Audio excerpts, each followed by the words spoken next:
Bonjour à tous. Aujourd'hui, nous avons une pièce d'équipement assez intéressante. Il s'agit d'un casque italien, le Sept 2 FA, qui veut dire Forze Armate, excusez mon italien, donc fait pour l'armée de terre. C'est une chose assez intéressante parce que c'est l'histoire en arrière qui est peut-être plus intéressante. L'armée italienne a, depuis des décennies, a toujours eu des problèmes de logistique c'est la même chose pour ce casque, puisque on pourrait dire, c'est leur premier casque moderne, leur premier casque balistique moderne, donc fait en composite, dans ce cas-ci en Kevlar. Puisque, à l'introduction de ce casque, vers 1993, l'armée italienne utilisait encore le casque M33, qui datait de la Deuxième Guerre mondiale, avec quelques variantes, mais c'était pratiquement le même casque. Donc, ici, on pourrait dire, on a un casque on pourrait dire, de génération 1.5, si on prend les premiers casques balistiques comme le Orlite, par exemple, et le MK6 britannique.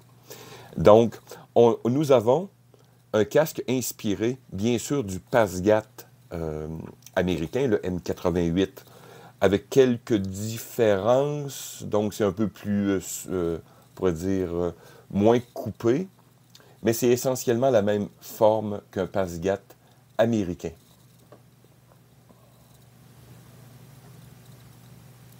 Allons-y avec peut-être quelques détails d'origine sur le casque.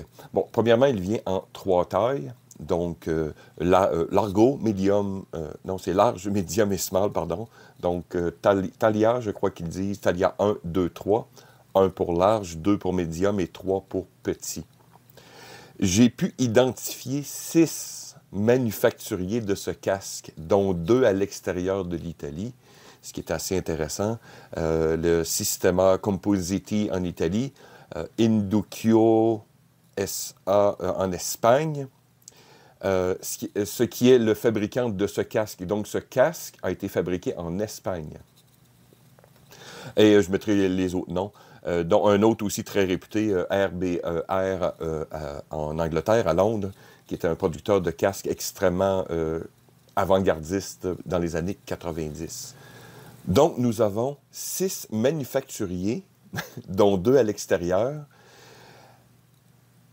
ce qui a créé des inconsistances dans la production. J'ai regardé certains de ces casques. Certains ont une peinture luisante, d'autres comme celle-ci, qui est plus mate, voyez-vous, moins de réflexion. Certains ont un système de suspension à 2 à 3 points, d'autres à 4. Comme le casque que j'ai ici est un système en 3 points. Enfin bref, et ce que j'ai vu dans d'autres forums et sources, des fois le Kevlar était aussi inconsistant. Donc dans certains cas, on voyait que ça a été fait rapidement, on voyait les couches sortir à travers la peinture. Bon bref, à ce que j'ai lu, le fabricant espagnol ici est un excellent fabricant. Le casque que j'ai reçu semble être de très bonne facture si je compare à d'autres.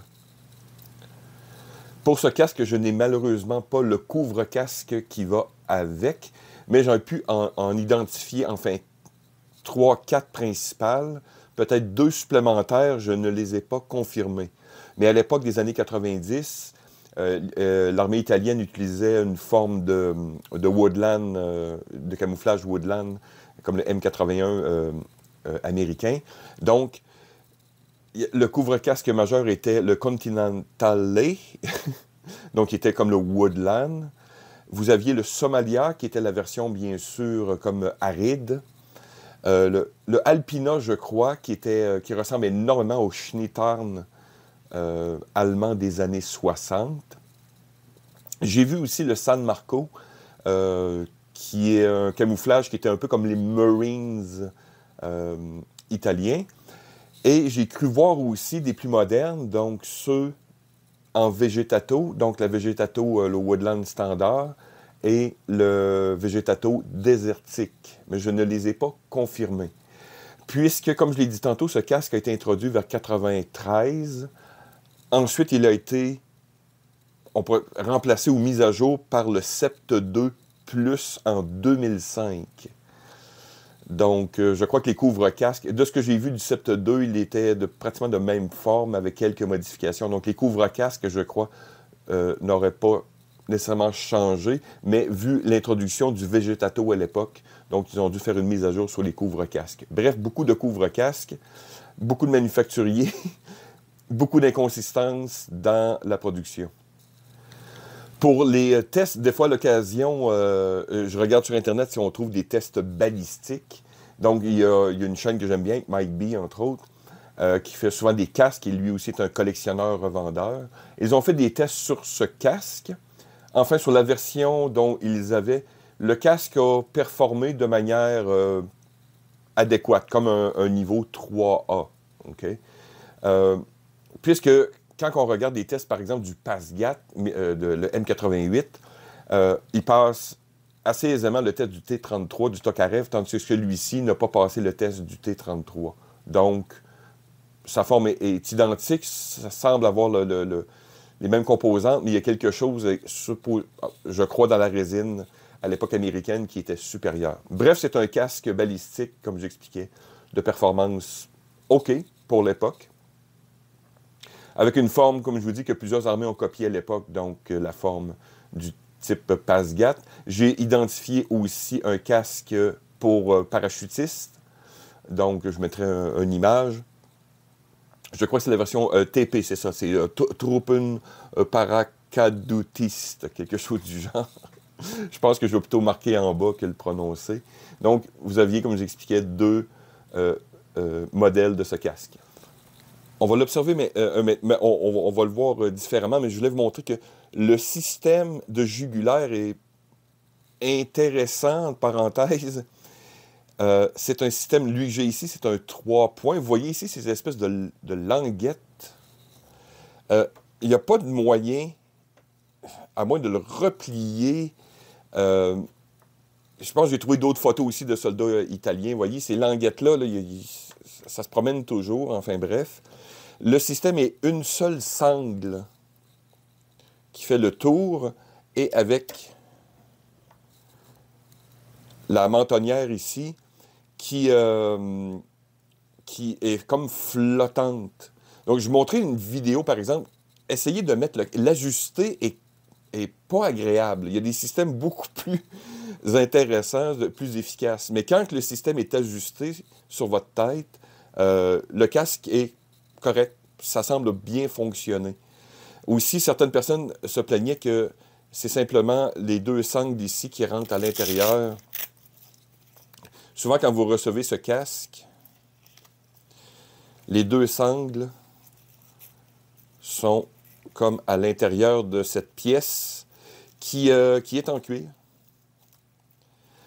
Et il n'y a pas de manière, soit que vous le portez de cette manière-là, de manière désagréable, ou en dessous, qui n'est pas très recommandé, surtout si vous voulez pas vous faire arracher la tête en cas d'explosion. Donc, c'est pour ça qu'on a, évidemment, un système. Et quand j'ai manipulé le casque, j'ai dit, ah, OK, c'est un système qui est comme double. Donc, tout ce qu'on a à faire, c'est enlever cette espèce de protection confortable et la mettre sur une sangle seulement. Et voilà. Hop. Et voilà, vous avez une mentonnière. Je crois là, dans ma petite vidéo que je le démontre. Et ça fonctionne très bien. Maintenant, observons l'intérieur, le système de suspension. Donc, quelques marquages. Là, je vous montrais des photos sur le côté. J'ai eu les étiquettes. Donc, un système de suspension, encore ici, hérité pratiquement du casque de style M1 ou même du PASGAT, on pourrait dire, qui lui-même avait le même système de suspension, arrivait en 6 points. Les Italiens ont ajouté cette petite chose de confort qui me fait penser un peu au casque français. Sinon, vous avez de la mousse absorbante en quelques endroits sur le casque, donc à l'arrière, donc pour aider à la protection balistique. Et bien sûr, comme j'expliquais, le système de jugulaire, voyez-vous, qui ressemble un peu à celui que je voyais sur les MK6 britanniques, mais c'est vraiment pas le meilleur système. Mais comme j'explique, ça fonctionne. Et c'est ce que l'armée généralement s'intéresse, est-ce que ça fonctionne? Donc, en ayant une seule sangle, comprenez-vous? Toutes les économies sont dans les petits détails. Donc, ici, ça fait une sangle économique, 3 points, fonctionnelle, quand que vous réussissez à bien l'ajuster. Donc, voilà. Donc, comme j'expliquais, en gros, c'est un casque et c'est une réplique d'un passe-gat avec des éléments tout à fait connus dans le marché militaire. C'est un casque au niveau de la collection qui est assez rare, par exemple. Ici, j'ai eu beaucoup de misère. Je suis tombé vraiment par hasard. J'ai dit, ah, un casque italien, un Sept 2. Donc, les prix sont très variables. J'ai regardé dans plusieurs sources. Ça varie entre 50 $ et 350, peut-être plus, selon l'État, selon le manufacturier. Donc, un casque intéressant, je dirais, si vous avez un extra dans votre budget, puisque c'est plus la valeur de rareté que de l'innovation qu'on a ici. Comme je dis, c'est une pièce intéressante. Si, par exemple, je ne trouve pas, dans ce cas-ci, exemple, un acheteur ou quelqu'un d'intéressé pour acheter ce casque, je vais possiblement le convertir en iCut.